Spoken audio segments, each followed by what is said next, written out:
Welcome to the 11th week of this course. We are still studying waves in optical systems. In the last week, we looked at refraction and reflection. The important point to be said about them is that we looked at optical waves in the limit when the wavelength tends to 0, or this is the limit in which the diffraction effects are sort of suppressed. So, you could treat a wave almost like as though it is a pencil of ray. So, we were drawing ray diagrams for light rays to be going from some point A to some point B in a homogeneous medium or in a inhomogeneous medium. And we were even able to handle cases where there were many different optical devices. However, this week we are going to look at interference and diffraction. First, we will study interference for the first 2 lectures or so. Here, we can't really ignore the diffraction effects. We can't say that okay, let us work in the limit where lambda tends to 0, simply because these effects arise because lambda is not 0. Typically, when I speak of interference, I really mean that somehow there are 2 beams or let us say 2 waves which combine together and produce some interesting visuals. Like for instance, something that I have drawn here, you could imagine is intensity of light as a function of maybe position, and there are places where intensity is more and there are places where intensity is less and so on. So, this could be thought of as an interference effect. So, anytime that I see or that I talk of interference, the basic requirement is that at least I need 2 waves. I need at least 2 of them for them to interfere. So, underlying all these phenomena, both interference and diffraction, is the idea that light is a waveform. So, we had already spoken about that. We made statements saying that light is a form of electromagnetic radiation and so on, but we really did not write out the wave equation. So, for instance, you might remember that when we studied sound waves, we obtained the equation for propagation of sound, and that was a wave equation. So, likewise, light or more generally electromagnetic radiation is indeed a disturbance. It is an electromagnetic disturbance that propagates in space. When I mean light, at least in the sense in which it has to be applied for this course, I mean electromagnetic radiation in the visible region, of the electromagnetic spectrum.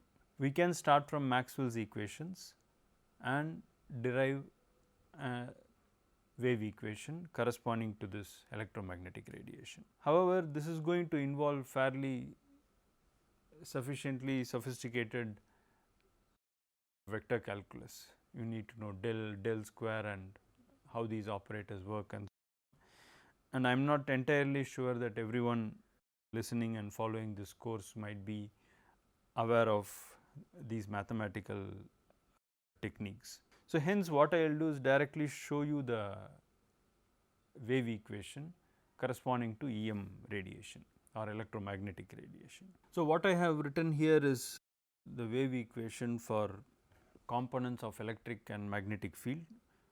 So, Ex represents electric field in x direction and By represents magnetic field in the y direction, and their corresponding wave equations are what is shown here. You will immediately recognize that this is very similar to the general wave equation that we derived several weeks back, and going by what we already know, this quantity here should be related to the speed of wave propagation, or in this case the speed of light itself, mu 0 being the permeability of free space and epsilon 0 is the permittivity of free space.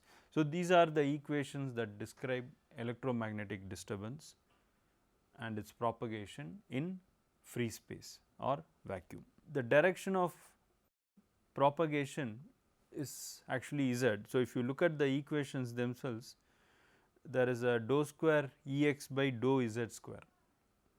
So, the position is z and the x component of electric field depends on position, which is z, and time t. So, here I have plotted E x, the x component of the electric field, as a function of z, and that is the red curve that you see here.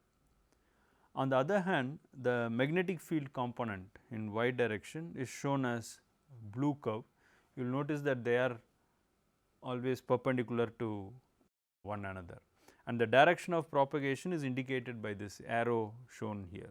So, for us, when I talk of light wave, I actually mean electromagnetic waveforms of this type, or as visualized here. So, these are the waveforms that could combine together to form interference and diffraction patterns. So, in general I could choose any suitable solution for these waveforms. So, x 1 of t is some a sin omega 1 t and x 2 of t is a sin omega 1 t plus some phase delta. Now, if I combine these together, what I will see is the resultant wave will show me peaks and troughs, or the intensity would show some maxima and minima, and of course, all these would depend on the value of delta itself. The delta here is independent of time, a constant. So, here I have chosen the frequency to be same for both the oscillating forms, which is omega 1 here. So, you would say that it is a monochromatic wave. If we have many frequencies, mathematical analysis becomes a little more difficult. Hence, we pretty much most of the time stick to cases where the two interfering waveforms will have same frequency or wavelength. So, with this introduction, there are two broad classes of interference possible. One is what would be called division of amplitude. In this case, what happens is that you start with, let us say, one waveform, maybe it is generated by a point source of light, and let us say it strikes a glass slab as shown here, like this. So, at the top surface of the glass slab, part of the radiation is immediately reflected and the other part actually gets transmitted inside. Now, the one part which got transmitted inside would go down and would finally get reflected again at the lower surface, and these two beams can in principle combine, interfere and produce an interference pattern. So, from one point source which is coming in this direction, we have finally ended up with two beams, and there is a constant phase difference between these two beams. On the other hand, you can do it by slightly different means, which is called the division of wave front. So, in this case, if you look at the left figure here, what we have is an incoming, maybe a plane wave, an incoming plane wave from left side, and it hits a screen with two small slits. The slits are named S1 and S2 here, and of course, then the light which hits the slit will pass through, and again under certain conditions on the width of the slit, the distance between slits and many other factors taken together, it is possible that these two beams which are coming out of the slits S1 and S2 might interfere and produce interference pattern. So, I will start with the simple case. So, the setup is as follows. So, I have let us say a point source of light which is indicated by S here in this figure, and this point source of light shines light at an oblique angle to the glass slab. the glass slab has thickness T and the refractive index of the glass slab is mu, it is written here. Now, part of this beam is refracted, goes inside the glass, and this beam goes all the way down to the lower surface of this glass slab and again gets reflected there. So, there is one incoming beam starting from S and out comes two beams. So, indicated by CD or 1 and 2.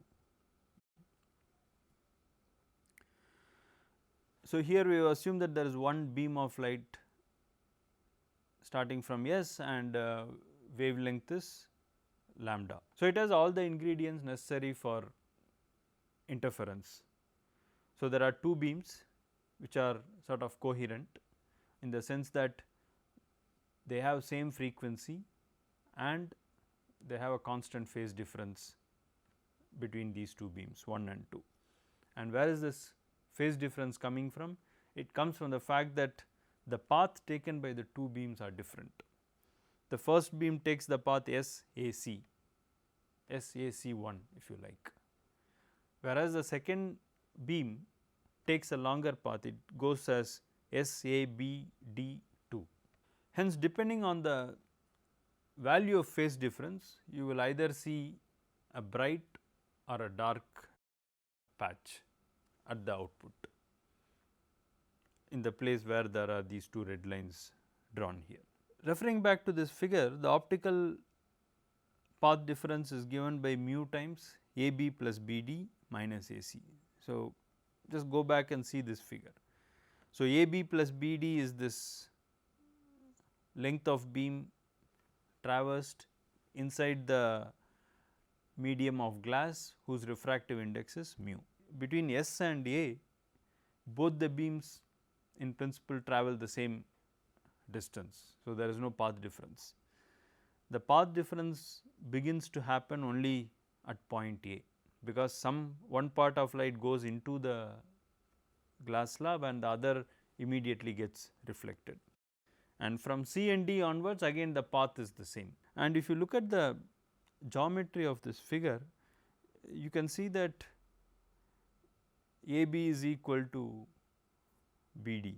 So, if AB is equal to BD, I can simply write my path difference as 2 mu times AB minus AC. The quantities I need to find are AB and AC. Let us do that. To find AB, I invite your attention to this triangle which is given some color. So, you can see that it is a right angled triangle and angle theta is marked, and the vertical distance is simply the thickness of the slab and that is equal to T, that is also marked here. So, I know one angle and one distance which is the thickness T. Then I can find AB using trigonometric relations.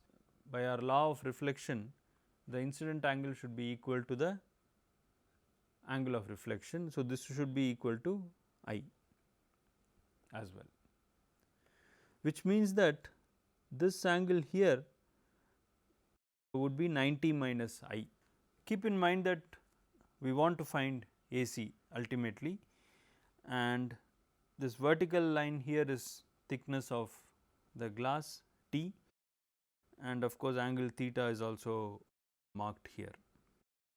But we just found AB, that is a distance we know. So, we know AB, we know this T, which means that I can calculate this distance. So, AD is twice this distance. Now that I know AD, I want to calculate AC ultimately. So, AD is known and one angle at A is known. So, calculating AC should be straightforward. I should point out that AD is actually 2 times, but square root of this quantity. So, I is the incident angle of incidence from point source S, and if I apply the law of refraction at point A, you will see that sin I is equal to mu sin theta, because we have implicitly assumed that mu here is 1. Now, let me substitute this expression for sin I here, in which case I can on the way also simplify this. So, it will be 2 t into sin I is mu times sin theta into square root of 1 by cos square theta minus 1. So, this will be 2 mu t sin theta, this is going to be 1 minus cos square theta, which is going to be sin square theta divided by cos square theta and a square root, and this will finally give me 2 mu t sin theta into tan theta. So, the optical path difference delta is equal to 2 mu t cos theta. The reason that I did this in sufficient detail is because more or less pretty much in this entire class of interference and even diffraction problems, the crucial part and the major part of the work is actually to calculate the optical path difference. Now, I have calculated the optical path difference, what should I do from here? So, when would I expect to see maybe bright fringes and when should I expect to see dark fringes? You have this beam starting from S and gets reflected at point A and goes towards C and then to point 1. So, whenever you have this kind of reflection taking place at a boundary like this, so the light is trying to go from a medium with refractive index 1 to some other medium whose refractive index is greater than 1. So, in all such cases an additional phase of pi gets added at the point of reflection. So, it is equivalent to like one of the problems that we did in the case of waves traveling on a string. So, you have this string tied between two walls and you excite a wave there, the wave travels let us say to one end of your string and then it meets a wall whose impedance is infinity. Okay. It can't penetrate into the wall, so it turns back. So, there is a phase change of pi upon reflection. So, when we now calculate the phase difference corresponding to this path difference, we also need to add this additional phase that comes because one of the beam actually got reflected. Here I have the path difference. Now, let me calculate the phase difference corresponding to this and let me call that quantity phi. How do you obtain this? This is simply by the argument that a path difference of lambda or a path difference of one wavelength would equal a phase difference of 2 pi. So, then you ask the question, if I have path difference delta, what is the phase difference? So, from that consideration you will get this relation for the phase difference given path difference. Now that I have the phase difference, let us see what are the possibilities, but before I really do that, so I want to go back to a simple waveforms and see what is the result we get if phase difference is phi. So, you take two simple waveforms, A sin omega t plus phi by 2 like y1 that is shown here, and the other one is y2 which is A sin omega t minus phi by 2. So, you can note one thing, that this is coherent set of waves, two of them coherent because frequencies are same and there is a constant phase difference between y1 and y2. So, the resultant waveform in this case is, as we had done earlier on, simply add the two, y1 plus y2. This y1 plus y2 which you indicated by y now can be written in the following way. So, this is the result for y, which is the net displacement when I sum these two waves with a phase difference equaling phi. So, you notice that there is a term of cos phi by 2 that is appearing, and I can ask for what is the intensity. We know that intensity is square of this wave. So, essentially what I have done is to simply square the wave. So, intensity is this quantity for instance. sin square omega t gives you the time variation. Right now I am not so much interested in the time variation. So, I am more interested in the square of the amplitude, which would be 4 a square times cos square phi by 2. Phase difference is of course something I calculated here. I have just rewritten it again for you to see it, and 2 mu t cos theta is the path difference that we calculated, the optical path difference. So, first let us see if this optical path difference is an integral multiple of the wavelength. So, phase difference is integral multiple of 2 pi. So, if I account for this additional phase difference of pi due to reflection at point A, then I just needed to add pi here. Hence, now after accounting for this phase difference, it will be 2 pi m plus pi, which would mean that if I take pi outside, it will be 2 m plus 1. Going back to this intensity, I can write it as I 0 times sin square omega t, where this I 0 is this quantity which is written in red square, namely that it is equal to 4 a square cos square phi by 2. I am interested in I 0 alone. So, now let me write I 0, which is equal to 4 a square cos square phi by 2. So, let me substitute for phi from here as 2 m plus 1 times pi. So, here I have this expression for I 0. Now, you will see that if I put m equal to 0 here, this I 0 would be 4 a square cos square pi by 2, cos pi by 2 is 0. So, I 0 is equal to 0. If I put m equal to 1, it is going to give me 1 plus half is 3 by 2, 3 pi by 2. So, clearly again I 0 is equal to 0. So, in general, for all integer values of m, I 0 is going to be equal to 0.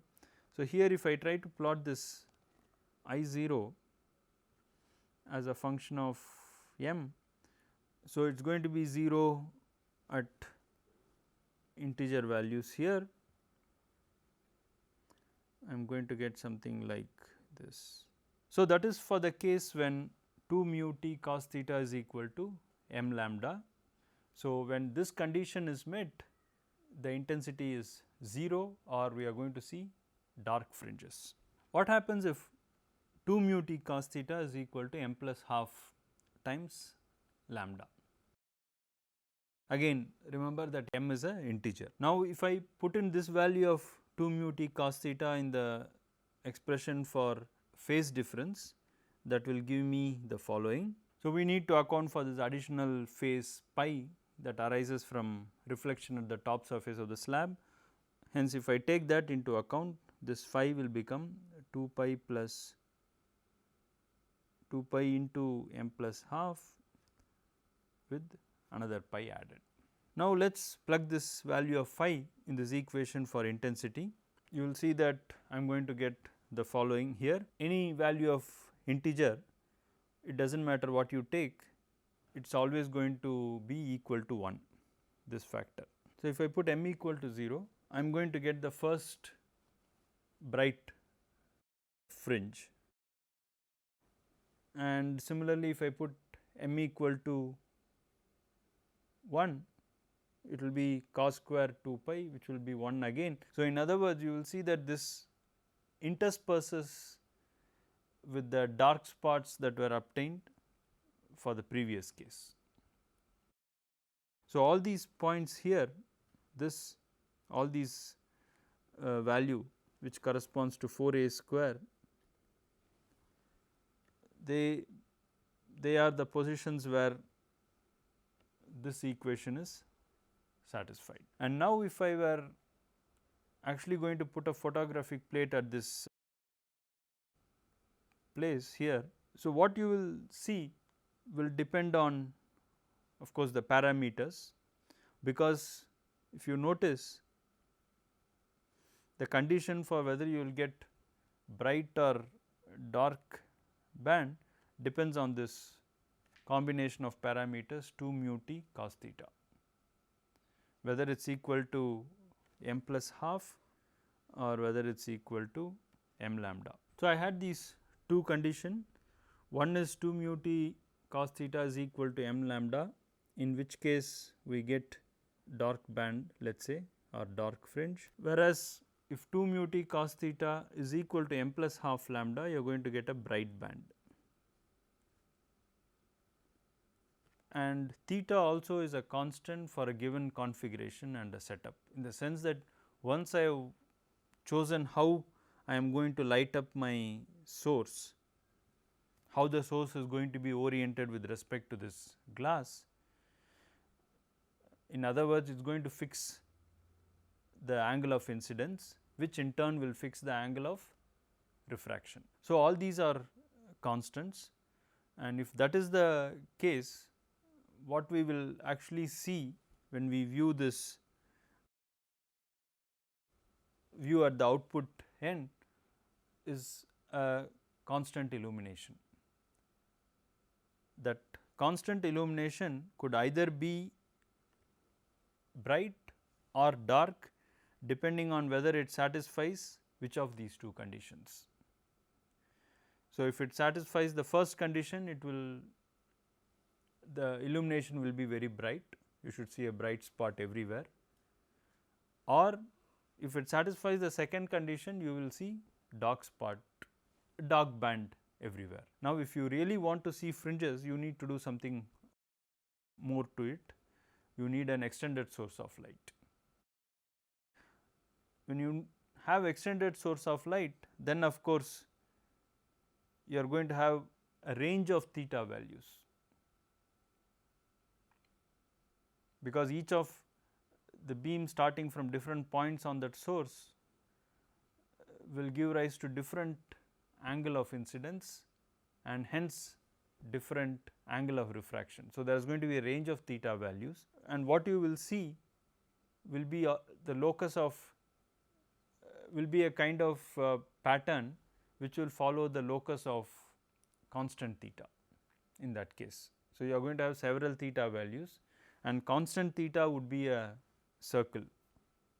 So, you are going to see circular fringes, provided of course, you replace this source of light by an extended source of light.